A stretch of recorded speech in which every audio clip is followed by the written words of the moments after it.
প্রিয় দর্শক, আমন্ত্রণ জানাচ্ছি আমাদের নিয়মিত অনুষ্ঠান ইয়াং নাইটে। আপনারা নিশ্চয়ই ভালো আছেন। আপনাদের সাথে আমি আছি বেনাউল, উপস্থাপক হিসেবে। আর আজকে আমাদের এখানে স্টুডিওতে দুইজন এসেছেন আলোচনা করার জন্য। একজন লুৎফর রহমান, উনি অ্যাক্সেস টু ইনফরমেশন প্রোগ্রামের ডোমেন স্পেশালিস্ট, এবং ইশরাত হোসেন, উনি ইউএনডিপি বাংলাদেশের নিউ মিডিয়া প্রধান, নিউ মিডিয়া দেখছেন বিষয়টি। তো আজকে আমরা কথা বলবো সেবাকুঞ্জ নিয়ে। বিষয়টি অনেকের কাছে একদমই নতুন, যে সেবাকুঞ্জ বিষয়টি কি।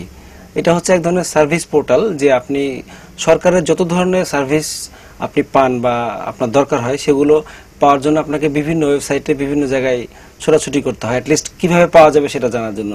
কিন্তু এই পোর্টালটা এমন একটা সিস্টেম তৈরি করেছে যেখানে আপনি এক জায়গায় সমস্ত সার্ভিস কিভাবে পাবেন, কোথায় গেলে পাবেন এবং পাওয়ার জন্য কি করতে হবে এখানে আপনাকে বলে দেওয়া হবে।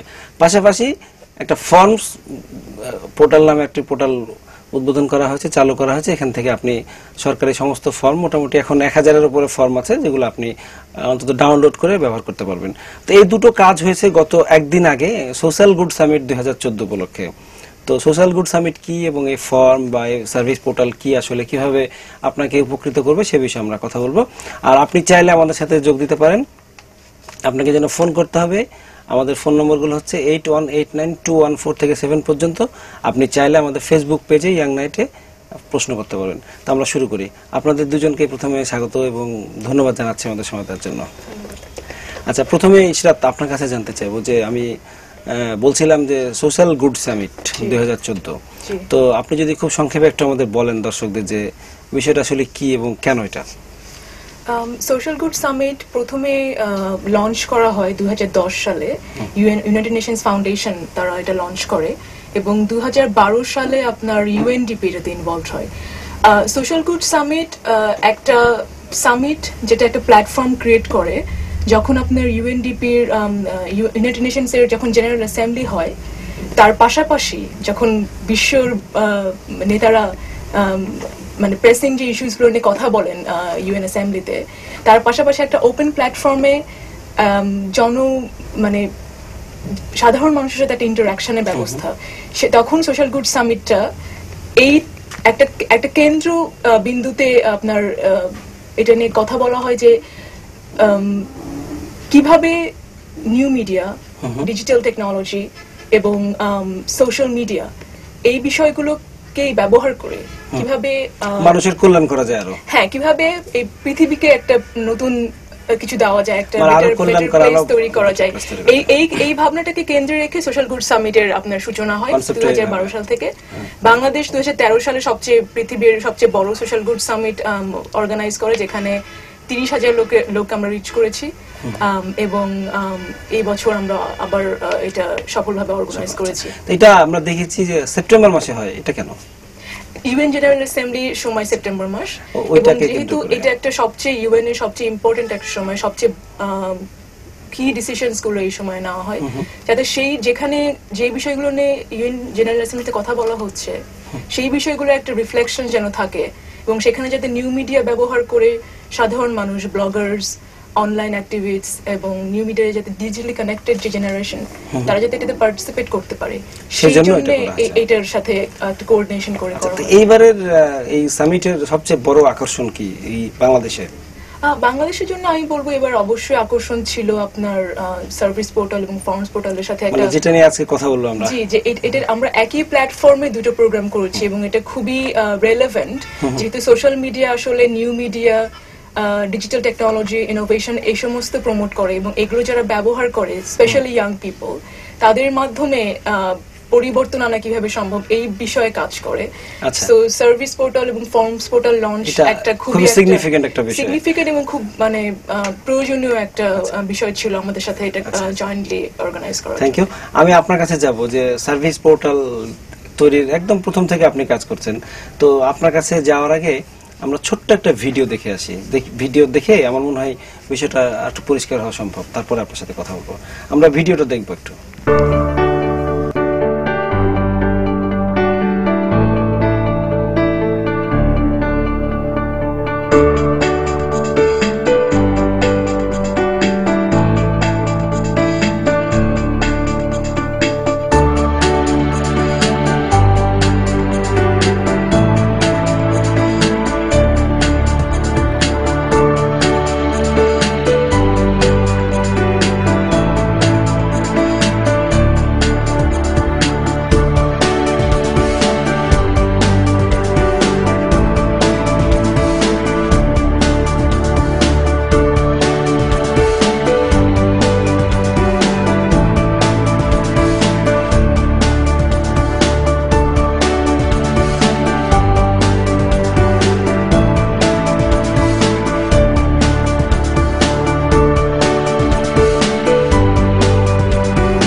চমৎকার।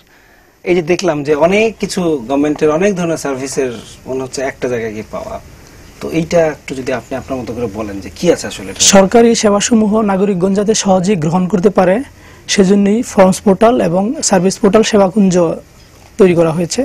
আপনারা জানেন যে কোনো নাগরিক সেবা গ্রহণের ক্ষেত্রে নাগরিককে একটি আবেদন করতে হয়। তো অধিকাংশ সরকারি সেবার ক্ষেত্রে আবেদনটি প্রেসক্রাইব একটি ফরম্যাটে আছে। তো এই ধরনের গুরুত্বপূর্ণ প্রায় 1010টি ফর্ম নিয়েই ফর্মস পোর্টাল তৈরি করা হচ্ছে, যাতে নাগরিক সহজেই তার ফর্মটি পেতে পারেন। এছাড়া আপনারা জানেন যে জেলা বা উপজেলা পর্যায় থেকে নাগরিকরা সাধারণত বেশি সেবা গ্রহণ করে থাকে।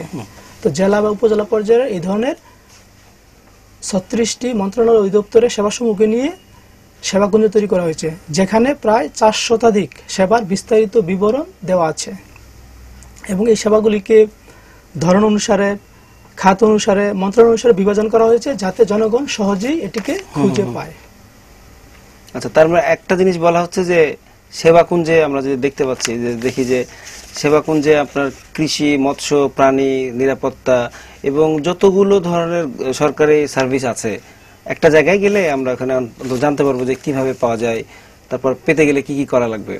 তা আরেকটা বিষয় বলা হচ্ছে এখানে যে সকল সেবা এক ঠিকানায়, এটা কি? আসলে আমরা এই স্লোগানটি দিয়েছি সকল সেবা এক ঠিকানায়। আসলে আপনি দেখে থাকবেন যে প্রতিটি দপ্তর তার সেবাসমূহকে ডিসপ্লে করার জন্য ওয়েবসাইট, ওয়েব পোর্টাল বা বিভিন্ন মাধ্যম ব্যবহার করেছে।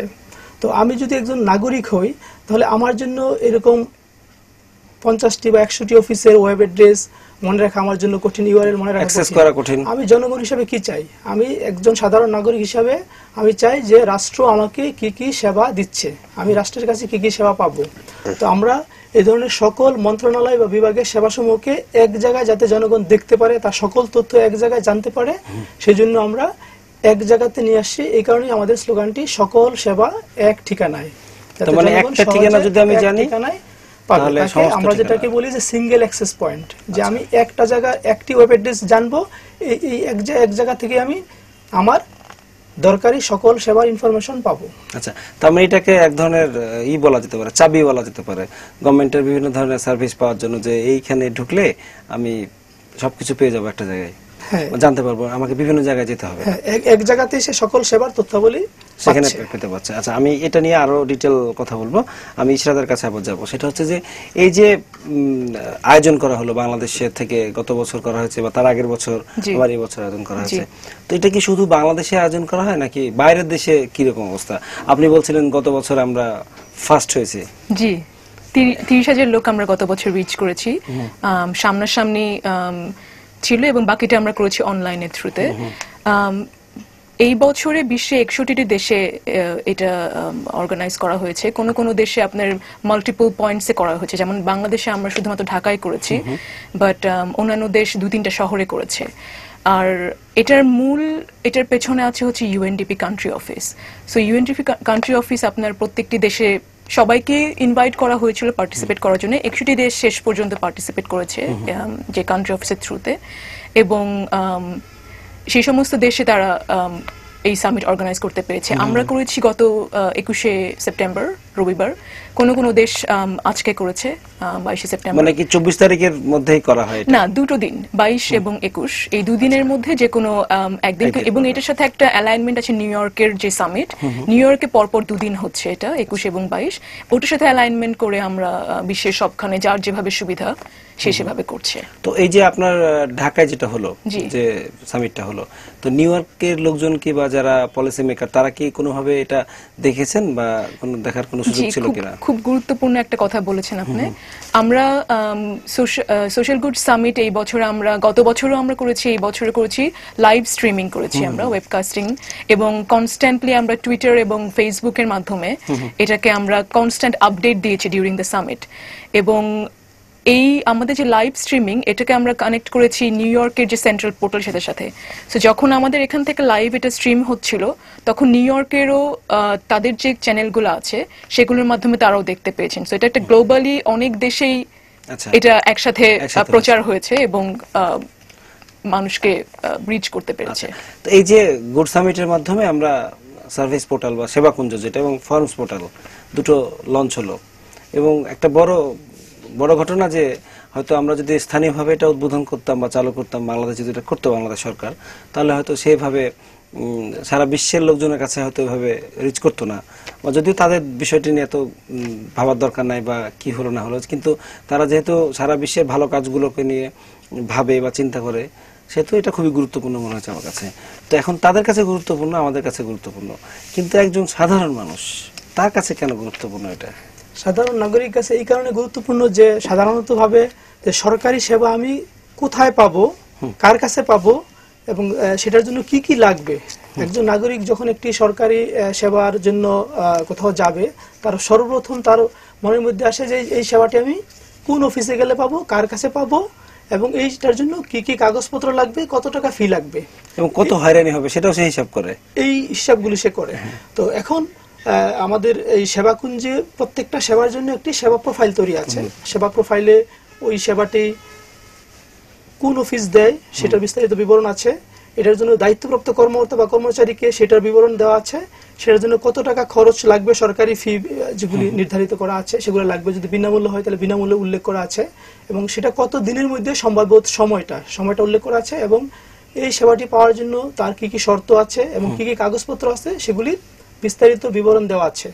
এছাড়াও এই সেবাকুঞ্জের মধ্যে সরকারের যে বিদ্যমান আইন কানুন বিধিবিধান ওই সংশ্লিষ্ট সেবার জন্য সেটি উল্লেখ করা আছে, এবং সে যদি নির্ধারিত সময়ের মধ্যে ওই সেবাটি না পায় তাহলে কার কাছে গেলে প্রতিকার পাবে, প্রতিকারকারী কর্মকর্তার বিস্তারিত বিবরণ দেওয়া আছে।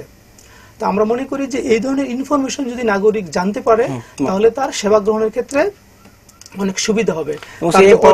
অফিসে যে ভিজিট, আমরা যেটা বলি যে নাম্বার অফ ভিজিট কমানো, তার এই অযথা হয়রানি বা ভিজিটের অংশটা কমবে, এক। দ্বিতীয়ত আমরা বলি ইনফরমেশন ইজ পাওয়ার, সে যদি ইনফরমেশনটা যথাযথ পায় তাহলে তার অনেক বার্গেন ক্যাপাসিটিও কিন্তু বৃদ্ধি পায়। কোনো একটি সেবার জন্য সরকারি ফি যদি 250 টাকা হয় তাহলে সে কিন্তু জানলো যে এটি সরকারি ফি 250 টাকা, 251 টাকা দেয়া কোনো দরকার বেশি যদি লাগে তাহলে সে বুঝতে পারবে যে বেশিটা আসলে কোথায় খরচ হচ্ছে, অথবা সে যদি মিডলম্যান অথবা অফিস সহকারী অথবা অন্য কেউ ধারস্থ হয় তাও সে তার অবস্থানটি পরিষ্কার করতে পারবে। তার মানে আমি যদি বলি যে এই পোর্টালটা শুধু মানুষকে সার্ভিসের রাস্তাটা দেখিয়ে দিচ্ছে না, পাশাপাশি মানুষ এমপাওয়ার হচ্ছে, জানতে পারছে, তার বার্গেনিং ক্যাপাসিটি বাড়ছে, এবং তার হয়তো সে বলতে পারবে যে এবং কোন তার সেবাটা কোন জায়গায় গিয়ে আটকে আছে, কোন টেবিলে বা কোন দপ্তরে বা কোন জায়গায়, সেটাও সে জানতে পারবে। এটার জন্য আসলে সেবাকুঞ্জে দুইটি বিষয় খুব গুরুত্বপূর্ণ উল্লেখ করা হয়েছে। একটি হলো প্রত্যেকটি সেবার জন্য একটি প্রোফাইল দেওয়া আছে, আর দ্বিতীয়ত প্রত্যেকটা সেবার একটা ইন্টারনাল প্রসেস আছে। অর্থাৎ একটি সেবা যখন একটি অফিস গ্রহণ করে তাহলে গ্রহণ থেকে শুরু করে সেবাটি শেষ করা পর্যন্ত একটি ইন্টারনাল প্রসেস আছে। তো প্রত্যেকটি সেবার সাথে একটি করে প্রোফাইল দেওয়া আছে, ইন্টারনাল ফ্লো, যেটাকে আমরা প্রসেস ম্যাপিং বলেছি। প্রসেস ম্যাপিং এ ওই সেবাটির কতগুলি ধাপ আছে, ওই সেবার সাথে কারা কারা সম্পৃক্ত এবং কত সময় লাগবে সেটি বলা আছে। ধরুন কোন একটি সেবার ক্ষেত্রে সে গিয়ে জানতে পারলো যে এটা বড়বাবুর কাছে পেন্ডিং, তাহলে সে বুঝতে পারবে যে সে তাহলে তার সেবাটি এখন কোন স্টেজে পেন্ডিং আছে। যদি একটি সেবা 10টি স্টেপে সম্পন্ন হয় এবং বড়বাবুর অবস্থান যদি 7ম হয় তাহলে সে বুঝতে পারলো যে আমারটা অলরেডি 6টা ধাপ পার হয়েছে। আচ্ছা, এছাড়াও সেবাটার প্রদান প্রক্রিয়া কি জটিল নাকি সহজ এটিও সে বুঝতে পারবে। আচ্ছা ফাইন, এই জায়গায় আমার আরো কিছু প্রশ্ন আছে আপনার কাছে বা জানার আছে, আমি দর্শকরা নিশ্চয়ই জানতে চাইবে যে এই যে প্রক্রিয়াগত ব্যাপারটা বললেন যে 10টি স্টেপ পার হয়ে, আদৌ আমি আপনার কাছে আসবো, জাস্ট একটু বলে রাখি যে এই প্রক্রিয়াগুলো নিয়ে একটু কথা বলবো আপনার সাথে। আপনার কাছে এবার জানতে চাইছি যে এবারে সামিটে কারা কারা পার্টিসিপেট করলো এবং তাদেরই প্রতিক্রিয়া কেমন, বা আপনারা কেমন মনে হলো যে আসলে কতটুকু সাকসেসফুল হয়েছেন? বা আমি তো বলবো খুবই সাকসেসফুল হয়েছে, কারণ এবারের সামিট আপনার একটি ডাভো স্টাইল ইন্টারঅ্যাক্টিভ সেশন ছিল, যেখানে আমাদের একটা হাই লেভেল প্যানেল ছিলেন, যেখানে ছিলেন মাননীয় স্পিকার ছিলেন পার্লামেন্টের, এবং মাননীয় প্রতিমন্ত্রী ছিলেন, আইসিটি প্রতিমন্ত্রী, এবং এটিওআই এর যে প্রজেক্ট ডিরেক্টর উনি ছিলেন, এবং ছিলেন হচ্ছে ইউএনডিপির কান্ট্রি ডিরেক্টর। সো এই প্যানেল ইন্টারঅ্যাক্ট করেছে একটা গ্রুপের সাথে যাদেরকে আমরা ইনভাইট করেছিলাম, যেখানে তরুণ উদ্যোক্তারা ছিলেন, আপনার অনলাইন অ্যাক্টিভিস্ট ছিলেন, তারপরে ই কমার্স ব্যবহার করে যে সমস্ত প্রতিষ্ঠান উঠে আসছে তারা ছিলেন, এনজিও কর্মীরা ছিলেন, আমাদের ফিল্ড লেভেল অ্যাডমিনিস্ট্রেশনের অনেকে ছিলেন, ডিসি অফিস, ইউএনও অফিস, ওনারা ছিলেন। তো এদের সবার সাথে আমাদের হাই লেভেল প্যানেলের একটা ইন্টারঅ্যাক্টিভ সেশন হয়েছে এবং তারা কোয়েশ্চেন করেছেন, তাদের যে সমস্যাগুলো সেগুলো বলেছেন। তো সেই ক্ষেত্রে যে ডায়ালগের যে স্পেসটা ওপেন করা, যেটা আসলে আমাদের একটা উদ্দেশ্য ছিল যে আমরা সাধারণ মানুষের কাছে জানতে চাই তাদের কি অসুবিধা, সবাইকে কানেক্ট করা যাবে, কানেক্ট করা, হ্যাঁ। এবং এটা প্রতিপাদ্যই ছিল এই বছরে যে connecting for good, connecting for all. এই প্রতিপাদ্য নিয়ে যেহেতু সোশ্যাল গুড সামিট হয়েছে এবং এই একটা মডেলে আমরা এটা করতে পেরেছি, সেই জন্য আমার মনে হয় যে অনেকই সাকসেসফুল। তো আমি বিরতি থেকে ফিরে এসে আপনার কাছে জানতে চাইবো, যেটা হচ্ছে যে এই কানেকশনটা কি শুধু আবার পরের বছরের সামিটের পর্যন্ত, নাকি সারা বছর কানেকশন থাকবে? আর আপনার কাছে জানতে চাইবো যেটা হচ্ছে যে এই যে প্রসেসের কথা বলছেন, এত প্রসেসের কেন দরকার হয়, কমালে কি ক্ষতি হয়? তো বিরতি থেকে ফিরে এসে আপনারা একটু প্রস্তুতি নিন। প্রিয় দর্শক, আপনারা শুনছেন সেবাকুঞ্জনী ইয়াং নাইট, দেখছেন, আপনারা আলোচনায় অংশ নিতে পারেন, আর আপনারা কোথাও যাবেন না। বিরতির পরে আবার আমরা ফিরে আসছি।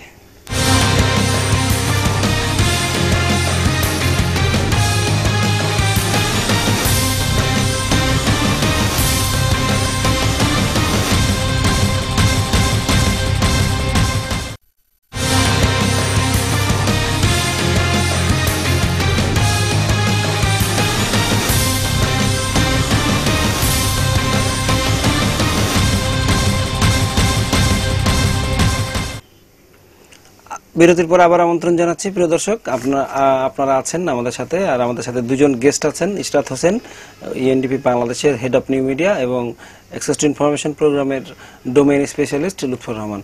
আর আজকে আমরা কথা বলছি সেবাকুঞ্জ নিয়ে এবং সোশ্যাল গুড সামিট নিয়ে। তো বিরতিতে যাওয়ার আগে আমি দুটো বিষয় জানতে চেয়েছিলাম আপনাদের কাছে, দুটো প্রশ্ন ছুড়ে দিয়ে গেছিলাম, যে আবার জানতে চাইবো। আপনার কাছ থেকে শুরু করি। যে আপনি বললেন যে সার্ভিস পোর্টাল বা সেবাকুঞ্জে গেলে আপনি জানতে পারবেন, একজন সাধারণ মানুষ জানতে পারবে যে তার কোথায় যেতে হবে, কত টাকা লাগবে, সে মোটামুটি একটা ধারণা তৈরি হবে। সে জানলো যে তার এটা পেতে 5 দিন লাগবে, 6 দিন লাগবে, বা অনেক কিছু সে জানলো, কিন্তু গিয়ে দেখলো যে এত স্টেপ একটা সার্ভিস পাওয়ার জন্য, অনেকগুলো স্টেপ। আসলে জেনে কি খুব একটা লাভ হবে যদি না স্টেপগুলো কমানো যায়? এর জন্য কি ভ্যালু অ্যাড করবে? ধন্যবাদ।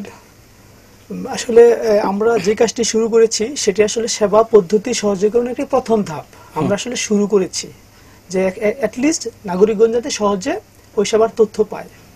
কিন্তু আমি যদি একটি উদাহরণ দিয়ে শুরু করি, ঠিক এরকমের, যে আপনার এসএসসি পরীক্ষার সার্টিফিকেট হারানো গেছে, তাহলে আপনাকে কি করতে হবে? আপনাকে থানায় গিয়ে জিডি করতে হবে, পত্রিকায় গিয়ে বিজ্ঞপ্তি দিতে হবে, দেন এই দুইটা কাগজ নিয়ে আপনাকে বোর্ড অফিসে যেতে হবে, বোর্ড অফিস আপনার স্কুল থেকে আবার ভেরিফিকেশন করে আপনি একটি ডুপ্লিকেট সার্টিফিকেট পাবেন। এই পদ্ধতিটি হয়তো বা 50 বছর 100 বছর আগে কেউ না কেউ উদ্ভাবন করেছেন। এখন ওই বোর্ড অফিসের একজন কর্মকর্তা যতই স্মার্ট থাকুক না কেন, তাকে কিন্তু এই পদ্ধতিটি ফলো করতে হচ্ছে, যেটাকে আমরা বলি বিদ্যমান পদ্ধতি। তো এখন আসলে সময় এসেছে, যুগের বাস্তবতা, আধুনিক চাহিদা, আমাদের এই পদ্ধতিগুলোকে সহজ করা। আমরা যেটাকে বলি আননেসেসারি স্টেপ, আননেসেসারি সিগনেটরিজটা যদি আমরা অ্যাভয়েড করতে পারি, বাদ দিতে পারি, তাহলে পদ্ধতিটি সহজ হয়। যেরকম উদাহরণ হিসেবে যে কথাটি বলতেছিলাম, যে আমরা যদি বলি যে থানা জিডি করার দরকার নাই, পত্রিকা দেওয়ার দরকার নাই, আমার সার্টিফিকেট হারানো গেছে, আমি বোর্ডে যাব, আমাকে একটি ডুপ্লিকেট দিয়ে দিবে। আমি বরঞ্চ বোর্ডে নতুন একটি টেকনোলজি ইউজ করতে পারি, যে আমার সার্টিফিকেট, যে লুৎফর রহমানের সার্টিফিকেট, এটা যাতে আমি সহজেই অথেন্টিকেশন করতে পারি। এটুকু হলে কিন্তু আমার পদ্ধতি সহজ হয়। তাহলে আমি কিন্তু এই 5টি ধাপের মধ্যে 3টি ধাপ বাদ দিতে পারতেছি। থানায় জিডি করা, পত্রিকা বিজ্ঞপ্তি দেওয়া, স্কুলে ইনকোয়ারি করা।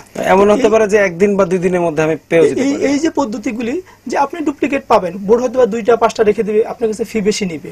তো এই যে পদ্ধতিটি আমরা বলতেছি যে প্রত্যেকটা বিদ্যমান পদ্ধতি আসলে এখন অ্যানালাইসিস করার সময় এসেছে আমাদের, যেটাকে আমরা বলি যে নাগরিককে সহজে দেওয়ার জন্য। আমরা যদি নাগরিক বা জনগণের কথা চিন্তা করি, তো আমরা একটা সহজ থিওরি বলি, টিসিবি থিওরি, যে ওই সেবাটি দেওয়ার ক্ষেত্রে তার নাগরিকের সময় কমলো কিনা, তার খরচ বাঁচলো কিনা, এবং তার নাম্বার অফ ভিজিট কমলো কিনা।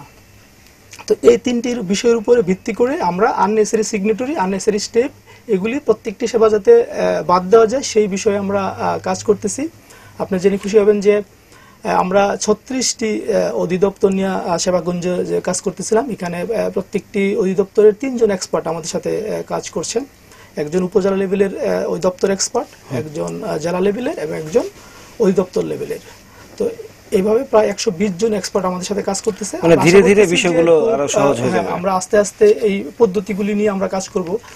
আপনি সোশ্যাল মিডিয়ার যে গত দিনের প্রোগ্রামও দেখে থাকবেন, আমাদের মাননীয় স্পিকার মহোদয় এই পদ্ধতির সহজীকরণের কথাটি বলেছেন। তো আমরাও যেটিকে নাম দিয়েছি সেবা পদ্ধতি সহজীকরণ, ইংলিশ আমরা বলি সার্ভিস প্রসেস সিম্পলিফিকেশন, এসপিএস। তো আমরা এই এসপিএস নিয়েও আরো অনেক দূর যেতে চাই। মানে যেটা আমরা ওই সেবাকুঞ্জ থেকে আস্তে আস্তে পাবো। এবার আমি ইশরাতের কাছে যাবো। আবার সেটা হচ্ছে, আমি জানতে চেয়েছিলাম যে এই যে কানেক্ট করলেন সবাইকে, উদ্যোক্তা, উদ্ভাবক, তারপরে সিভিল সোসাইটি, পলিসি নিয়ে যারা কাজ করেন সবাইকে কানেক্ট করলেন। তো এই কানেকশন কি মাঝখানে বিচ্ছিন্ন হয়ে যাবো আমরা, নাকি এই কানেকশনটা আপনার সাথে আমাদের সাধারণ মানুষের সাথে 12 মাসে কানেক্টেড থাকবো? এটা একটা বিষয়। আর দ্বিতীয় বিষয় হচ্ছে যে এই আপনারা খুবই গুড সামিটে যেটা হয়েছে বা দেখা যায়, আমি জানি না কতখানি সত্যি, যে যাদের সাথে কানেকশনটা হয় এটা খুবই বেশি শহরে তরুণদের সাথে, শহরের লোকদের সাথে একটা বড় অংশ কিন্তু আমাদের বাদ পড়ে যায়। তো এটা কিভাবে ম্যানেজ করা সম্ভব? আসলে আমরা যেটা চাচ্ছি কানেকশনটা তৈরি করার না, কানেকশনটা ইটস অলরেডি দেয়ার। সো আমরা যেটা চাচ্ছি যে যেই কানেকশনটা বিদ্যমান আছে সেটাকে ব্যবহার করে কিভাবে আমরা আরো বেটার একটা অবস্থা তৈরি করতে পারি, একটা সমতা আনতে পারি। যেই ডিজিটালি কানেক্টেড যে বিশাল একটা জনগোষ্ঠী আছে যারা অলরেডি অনলাইনে অনেক কিছু করছে, অনেক কথা বলছে, অনেক ইন্টারাকশন হচ্ছে, কিন্তু তারা পার্টিসিপেট করতে পারছে না পলিসি মেকিং এ, বা তাদের কোনো ভয়েস নেই। সো সেই বিশাল জনগোষ্ঠীকে ইনক্লুড করাই হচ্ছে সোশ্যাল গুড সামিটের একটা যে ভাবনাটা, যে সেটা এই অন্যতম একটা উদ্দেশ্য। জি, এখান থেকে এসেছে এটা। আর আপনি যেটা বলেছেন সেটা ঠিক, যে ঢাকার শহরে কেন্দ্রিক হয়ে গেছে, শহরের বাইরে হয়তো ছোট শহরগুলোতে হয়তো আছে, কিন্তু গ্রামে এখনো সেভাবে আমরা পৌঁছতে পারিনি। বাট এটা আসলে যখনই প্রযুক্তির সম্প্রসারণ হবে সেটার সাথে সাথে কানেকশনগুলো বাড়তে থাকবে। তো এখানে কমার কোনো সুযোগ নেই, এটা উত্তর বৃদ্ধি পাবে আমার ধারণা। সো সোশ্যাল গুড সামিট আমাদের যেই এজেন্ডা ছিল এবার, যে পোস্ট 2015 নিয়ে আমরা কথা বলছি, ডেভেলপমেন্ট চ্যালেঞ্জেস কি আছে সামনে আফটার 2015, সেগুলোকে আমরা কিভাবে মোকাবেলা করবো এবং কিভাবে আমরা সোশ্যাল মিডিয়াকে ইউজ করব সেগুলো মোকাবেলা করতে, কিভাবে মানুষের কাছে আমরা পৌঁছাবো এই চ্যালেঞ্জগুলো মোকাবেলার উপায়গুলো নিয়ে, সেগুলো নিয়ে কথা বলা, এই আলোচনাটা শুরু করা। সেই ব্যাপারে এটা আমি যদি বলি যে আমাদের তো 2015-তে যে এমডিজি যে টাইম ফ্রেমটা ছিল সেটা শেষ হয়ে যাচ্ছে, তারপর নিশ্চয়ই নতুন একটা লক্ষ্যমাত্রা আমাদের সামনে আছে বা এটা সেট করা হয়েছে অলরেডি। তো ওই লক্ষ্যমাত্রা অর্জনের ক্ষেত্রে এই সোশ্যাল গুড সামিট খুবই নিশ্চয়ই অ্যালাইন্ড, যে আমার এই টার্গেটটা ফুলফিল বা অ্যাচিভ করতে এটাকে হেল্প করবে অনেকভাবে। জি, ডিজিটালি কানেক্টেড যে জেনারেশন অলরেডি আছে তাদেরকে আমরা মানে এই টেকনোলজি ইউজ করে, প্রযুক্তি ইউজ করে কিভাবে আমরা সমতা আনতে পারি, কিভাবে আমরা আরো এটাকে ভালোভাবে এক্সিকিউট করতে পারি, সেটাই হচ্ছে লক্ষ্য।